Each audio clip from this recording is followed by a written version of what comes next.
Hello, glad to be with you for another edition of our Sky Tonight program. My name is Seth Mayo. I'm the curator of astronomy for the Loma Planetarium. And in this episode, we're covering the dates of May 31st through June 6th. We'll start things off by talking about the early morning sky where we can see the moon passing by Jupiter and Saturn. And then we'll talk about the highlights for the entire month of June. So let's get to it.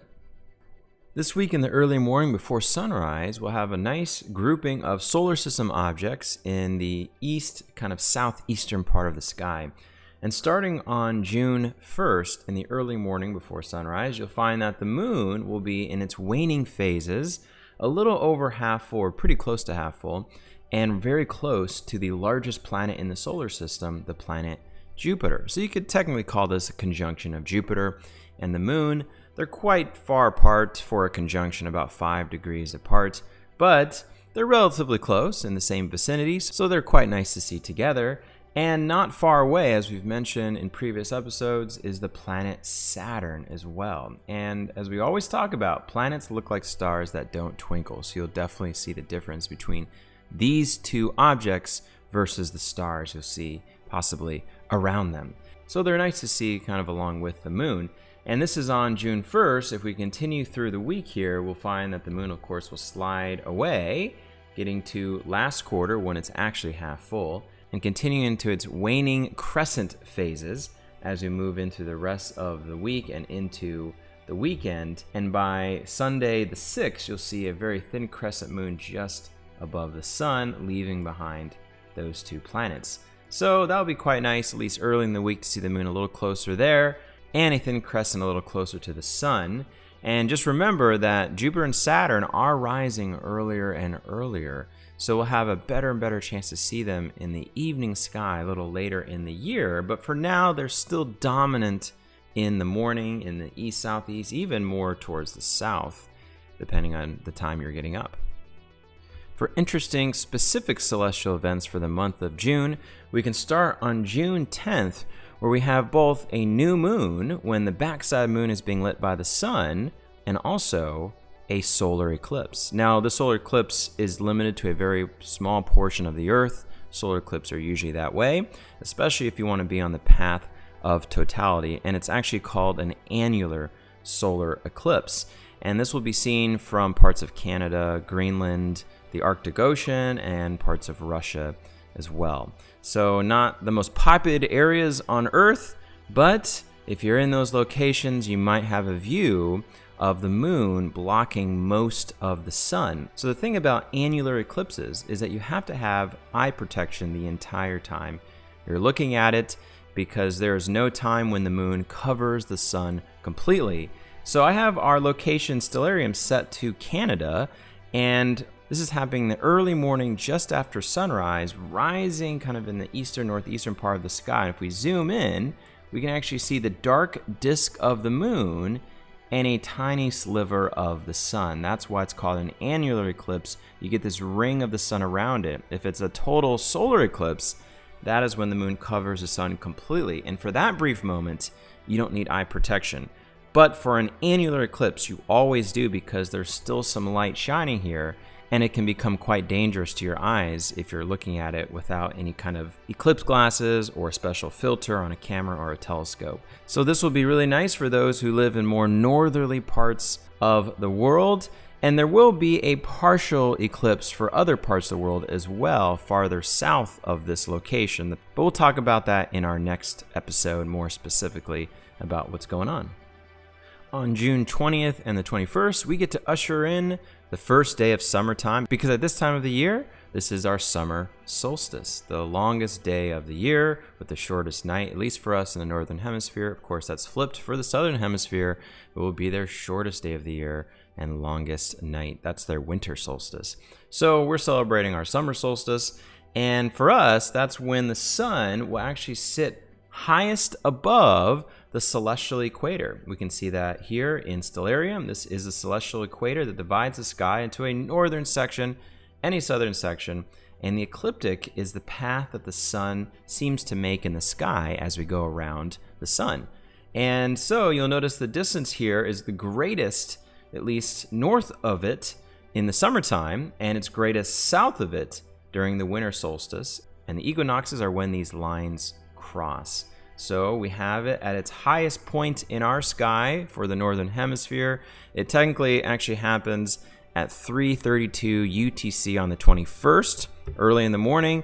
But for us here in the East Coast or in the United States, that's actually on the evening of June 20th, the precise moment of this summer solstice. But we can generally say on June 20th or even the 21st that around there is the first day of the summer. So happy upcoming summer solstice. On June 24th, we have a full moon, and depending on who you ask, it may be called a supermoon. Some say it is and some say it is. And it's just when the moon is a little bit closer and full at the same time. So that's generally what will be happening on that date. So you have a little bit bigger moon and a little bit brighter. It may not be actually noticeable to your eyes, but we do have a full moon. And for the month of June, it's called the strawberry moon, when strawberries are commonly harvested at this time of year in the northern hemisphere. So nice large moon to enjoy, and it's sitting amongst some summertime constellations, so you can kind of see those rise with the moon during that time. For planetary sightings this month, the evening will still be quite nice. You'll find the brightest planet in our sky, Venus, shining right here just above the western horizon after sunset, is actually steadily rising higher and higher, and maybe a little easier to see.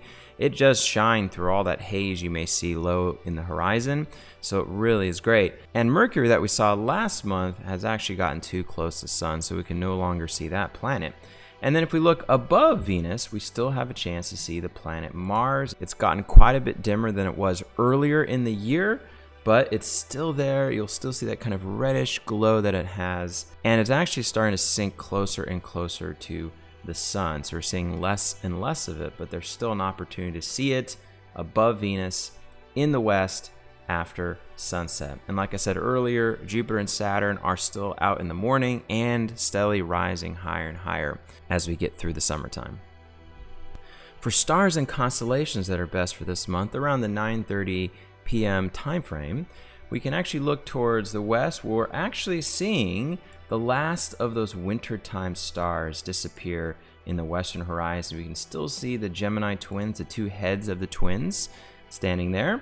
Again, there's Venus and Mars. And if we look a little higher in the west, getting a little bit lower, but still high enough to clearly see at this time of year, are the stars of Leo the Lion that we find here. We can see this night on the 15th, the moon will be inside the head of Leo the Lion. And along with Leo, since Leo is a springtime constellation, are other spring stars. Right behind him are the stars of Virgo the Maiden with the bright star Spica. That's still clearly visible pretty high actually in the southwest. And if we look below Leo, getting a kind of low in the southwestern part of the sky, are the dimmer stars of Hydra the sea serpent. So it's still there, maybe a little hard to see now. It's getting a little bit lower. If we look really high up, we still have a great view of the brightest star in our northern hemisphere sky, and that's this star right here, Arcturus, which is part of Boötes the herdsman. Still a great star to see, really shines. So this is a great time of year to continue to enjoy that star. And as we've mentioned before, the Big Dipper's handle kind of arcs to that star, Arcturus. As we continue more towards kind of the east-southeast, what we are noticing are those summer stars definitely rising higher and earlier. You'll start to see the stars of Scorpius begin to really emerge out of the southeast with the bright red star of the heart Antares right here. So Scorpius is one of the better summer constellations, especially if you're in more southerly latitudes, you'll actually have a better view of this area. As we continue more towards the east, we can really start to see the beginning of the summer triangle begin to make its appearance. And the brightest star in that summer triangle is the star called Vega.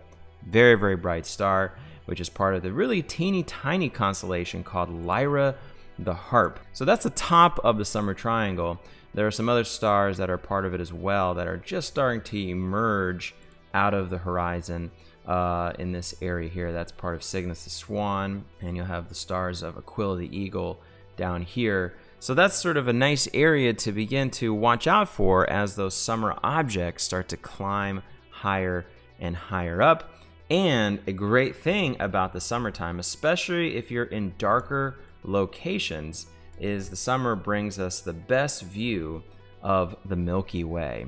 And you can see that Milky Way. You'd have to stay up a little bit later to see it, but it is gorgeous. And the thickest or the densest part of the Milky Way, where our galactic center lies, right where you find Scorpius, is right there. And the summertime allows us to see it. So those summer stars are beginning to show themselves, but the spring objects are still clearly visible, with some of those wintertime stars really kind of disappearing completely. We won't see them again till the end of summertime, rising in the early morning towards the east. Hey, that's it for another edition of our Sky Tonight program. Glad to have you here. And as always, please stop by the Lohman Planetarium if you're in Daytona Beach. If you're at our museum, we'd love to have you there for a show. We're running shows every day. And definitely check out our website if you want more information about those shows or anything else about the museum and what's going on. We hope to see you back here again. So I'll say happy summer and, of course, happy stargazing.